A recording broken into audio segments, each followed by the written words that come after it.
కార్తీక పురాణం 9వ రోజు. ఉద్భూత పురుషునకు అంగరీషుడు చేసిన ఆత్మజ్ఞాన బోధ. పూర్వోక్త ఉద్భూత పురుషునికి అంబరీషుడిలా ఉపదేశిస్తున్నాడు. నాయనా, ఒకప్పుడు కైలాసంలో పార్వతీదేవికి శివుడు చెప్పిన విషయాలనే నీకిప్పుడు చెప్పబోతున్నాను. శ్రద్ధగా విను.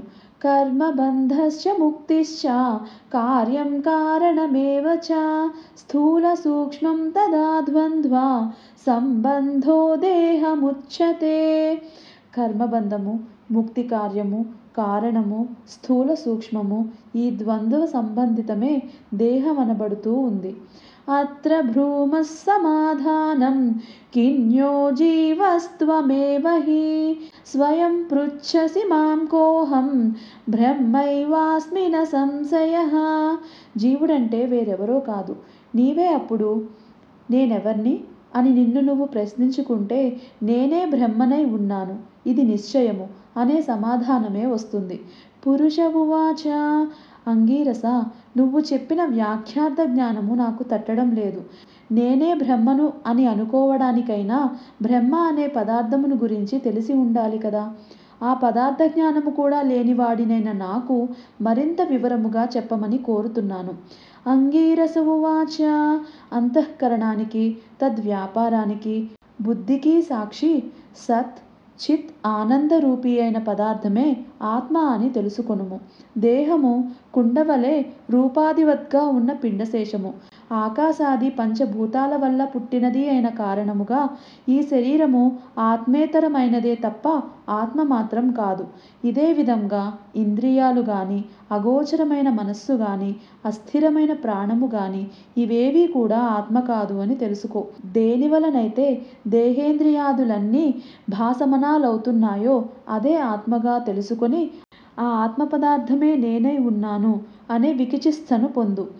ఏ విధంగానైనా అయస్కాంతమణి తాను ఇతరుల చేత ఆకర్షింపబడకుండా ఇనుమును తాను ఆకర్షిస్తుందో అదే విధంగా తాను నిర్వికారి అయి బుద్ధ్యాదులను సైతం చెలింపచేస్తున్నదే దానిని ఆత్మవాచ్యమైన నేనుగా గుర్తించు.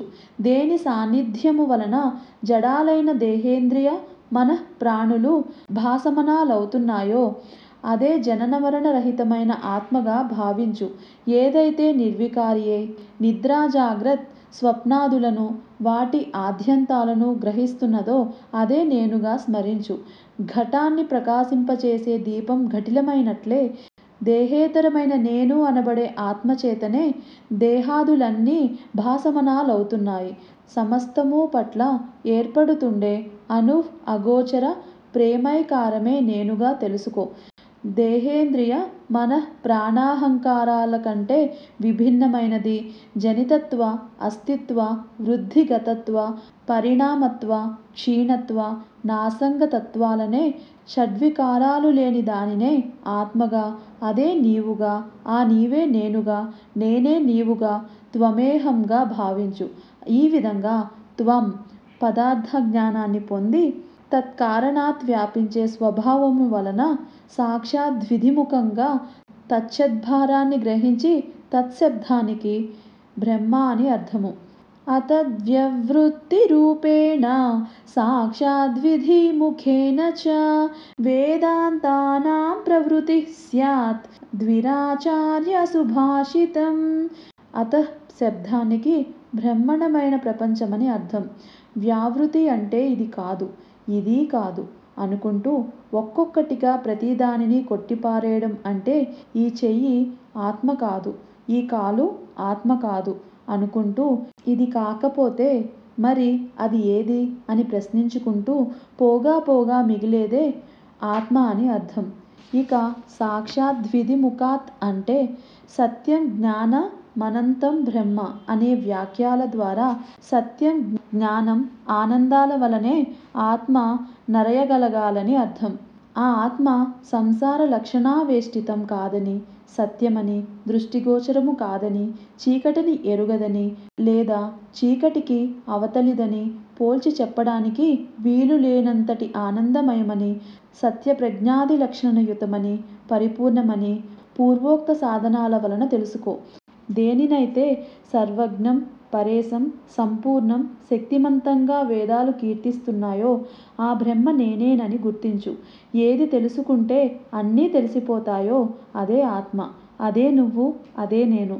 తదను ప్రవిశ్య ఇత్యాది వాక్యాల చేత జీవాత్మ రూపాన జగత్ప్రవేశము, ప్రవేశిత జీవాలను గురించిన నియంతృత్వము, కర్మఫలప్రదత్వము, సర్వజీవకారణ కర్తృత్వము దేనికైతే చెప్పబడుతూ ఉందో అదో బ్రహ్మగా తెలుసుకో. తత్వమసి, తత్ అంటే బ్రహ్మ లేదా ఆత్మ, త్వం అంటే నువ్వే అనగా పరబ్రహ్మమని అర్థం. ఓ జిజ్ఞాసు, అద్వయానంద పరమాత్మయే ప్రత్యేగాత్మ. ఈ ప్రత్యేగాత్మే ఆ పరమాత్మ. ఈ ప్రకారమైన తదాత్మ్యత ఏనాడు సిద్ధిస్తుందో అప్పుడు మాత్రమే తత్శబ్దార్థం తనేనని, త్వం శబ్దము సాధనమే కానీ ఇతరము కాదని తేలిపోతుంది. నీకు మరింత స్పష్టంగా అర్థం కావడం కోసం చెబుతున్నాను విను. తత్వమసి ఈ వాక్యానికి అర్థం తదాత్మ్యము అని చెప్పాలి. ఇందులో వ్యాఖ్యార్థాలైన కించితజ్ఞత్వ, సర్వజ్ఞత, విశిష్టులైన జీవేశ్వరులను పక్కన పెట్టి లక్ష్యార్థాలైన ఆత్మలనే గ్రహించినట్లయితే తదాత్మ్యము సిద్ధిస్తుంది. ముఖ్యార్థ వేదాశంక కలిగితే లక్షణావృత్తిని ఆశ్రయించాలి. అందులో భాగలక్షణ అనే దాని వలన ఇది సాధింపబడుతూ ఉంది. అహం బ్రహ్మోస్మి అనే వ్యాఖ్యార్థ బోధ స్థిరపడే వరకు కూడా సమాధమాది సాధన సంపత్తితో శ్రవణ మనదికాలను ఆచరించాలి. ఎప్పుడైతే శృతి వల్లనో గురుకటాక్షము వలనో తదాత్మ్యబోధ స్థిరపడుతుందో అప్పుడీ వర్తమాన సంసార లంపటము దానికదే పటుక్కున తెగిపోతుంది. అయినా కొంతకాలం ప్రారబ్ధ కర్మ పీడిస్తూనే ఉంటుంది. అది కూడా క్షయమవడంతో పునరావృత్తి రహితమైన స్థాయిని చేరుతాము. దానినే ముక్తి లేదా మోక్షము అంటారు. అందువలన ముందుగా చిత్తశుద్ధి కోసం కర్మిష్ఠులుగా ఉండి తత్ఫలాన్ని దైవార్పణము చేయడం వలన ప్రారబ్ధాన్ననుసరించి ఆ జన్మలోనే కానీ లేదా ప్రారబ్ధ కర్మఫలము అధికమైతే మరుజన్మలోనైనా వివిధ మోక్షాభ్యాస పరులై జ్ఞానులై కర్మబంధాన్ని త్రెంచుకుని ముక్తులవుతారు. నాయన, బంధించేవి ఫలవాంఛిత కర్మలు, ముక్తినిచ్చేవి ఫలపరి త్యాగ కర్మలు అని ఆపాడు అంగీరసుడు. అంగీరసుడు చెప్పినది వినిన ఉద్భూత పురుషుడు కర్మయోగాన్ని గురించి ప్రశ్నించడంతో అంగీరసుడు ఇలా చెప్పసాగాడు. చక్కటి విషయాన్ని అడిగావు, శ్రద్ధగా విను. సుఖ దుఃఖాది ద్వంద్వాలన్నీ దేహానికే గాని తదతీతమైన ఆత్మకు లేవు. ఎవడైతే ఆత్మానాత్మ సంశయగ్రస్తుడో వాడు మాత్రమే కర్మలను చేసి తద్వారా చిత్తశుద్ధిని పొందిన వాడై ఆత్మజ్ఞాని కావాలి. దేహధారి అయిన వాడు తన వర్ణాశ్రమ విద్యుక్తాలైన స్నాన శౌచాదిక కర్మలను తప్పనిసరిగా చేసి తీరాలి. స్నానేన రహితం కర్మ హస్తిభుక్త కపిస్థవం ప్రాతస్నానం ద్విజాతీనం శాస్త్రం చ శృతిచోదితం. స్నానం చేయకుండా చేసే ఏ కర్మ అయినా సరే ఏనుగు తినిన బెలగపండులా నిష్ఫలమే అవుతుంది. అందున బ్రాహ్మణులకు ప్రాతస్నానం వేదోక్తమై ఉంది. ప్రతిరోజున ప్రాతస్నానం చేయలేని వాళ్ళు సూర్యసంచారము కల తుల, కార్తీక, మకర, మాఘ, మేష, వైశాఖలలోనైనా చేయాలి. జీవితంలో ఈ 3 మాసాలైనా ప్రాతస్నానాలు చేసేవాడు సరాసరి వైకుంఠాన్నే పొందుతాడు. చతుర్మాస్యాది పుణ్యకాలాలలో గాని చంద్ర సూర్యగ్రహణ పర్యాయాలలో గాని స్నానము చాలా ప్రధానము. గ్రహణాలలో గ్రహణకాల స్నానమే ముఖ్యం.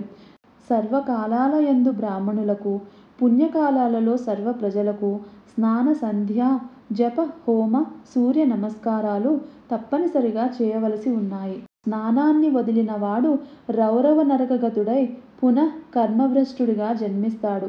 ఓ వివేకవంతుడా, పుణ్యకాలాలన్నింటా సర్వోత్తమమైనది కార్తీక మాసము. వేదాన్ని మించిన శాస్త్రము, గంగను మించిన తీర్థము, భార్యతో సమానమైన సుఖము, ధర్మతుల్యమైన స్నేహము, కంటికంటే వెలుగు లేనట్లుగానే కార్తీక మాసముతో సమానమైన పుణ్యకాలము గాని కార్తీక దామోదరుని కన్నా దైవము గాని లేడని గుర్తించు. కర్మమర్మాన్ని తెలుసుకొని కార్తీకములో ధర్మాన్ని ఆచరించేవాడు వైకుంఠమును చేరుతాడు. నాయనా, విష్ణువు లక్ష్మీ సమేతుడై ఆషాఢ శుక్ల దశమ్యంతంలో పాలసముద్రాన్ని చేరి నిద్రామిషతో శయనిస్తాడు. పునః హరిబోధిని అనబడే కార్తీక శుక్ల ద్వాదశి నాడు నిదురలేస్తాడు. ఈ నడుమ 4 మాసాలనే చతుర్మాస్య అంటారు.